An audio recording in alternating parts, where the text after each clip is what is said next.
رخ کرتے ہیں عارف والا کا، جہاں کمشنر ساہیوال ڈاکٹر آصف طفیل اور RPO ساہیوال ایاز سلیم نے دیگر انتظامیہ اور پولیس افسران کے ہمراہ 21 رمضان شہادت حضرت علی علیہ السلام جلوس کے روٹ کا تفصیلی دورہ کیا ہے۔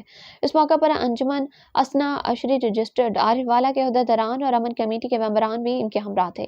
مزید دیکھتے ہیں ہمارے رپورٹر رضا زادی کی اس رپورٹ میں۔ عارف والا میں 21 رمضان المبارک کو یوم شہادت حضرت علی علیہ السلام کے سلسلہ میں منعقد ہونے والی مجالس اور جلوس کے انتظامات کا جائزہ لینے کے لیے commissioner Sahiwal division doctor Asif Tufail اور RPO ساہیوال ایاز سلیم نے عارف والا کا دورہ کیا۔ اس موقع پر اسسٹنٹ کمشنر رائے فیصل عمران، دیگر انتظامیہ اور پولیس افسران بھی ان کے ہمراہ موجود تھے۔ کمشنر اور RPO نے جلوس کے روٹ کا تفصیلی معائنہ کیا اور سیکورٹی کے انتظامات کا جائزہ لیا۔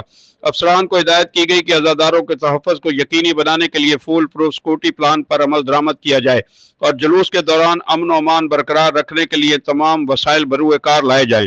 اس موقع پر ٹریفک کے متبادل راستوں، جلوس کے روٹ پر صفائی ستھرائی، اسٹریٹ لائٹ کی بحالی اور تجاوزات کے خاتمے کے حوالے سے بھی ضروری ہدایت جاری کی گئی تاکہ عزاداروں کو کسی قسم کی دشواری کا سامنا نہ کرنا پڑے۔ دورے کے موقع پر انجمن اسنا عشری رجسٹرڈ عارف والا کے عہدیداران اور امن کمیٹی کے ممبران بھی موجود تھے، جنہوں نے انتظامیہ کو مجالس کے اوقات کار اور جلوس کے روٹ کے حوالے سے تفصیلی بریفنگ دی اور مکمل تعاون کی یقین دہانی کرائی۔ کمشنر ساہیوال ڈاکٹر آصف طفیل نے کہا کہ یوم شہادت حضرت علی کے موقع پر عزاداروں کو ہر ممکن سہولیات فراہم کی جائیں گی اور تمام متعلقہ ادارے الرٹ رہ کر اپنے فرائض انجام دیں گے۔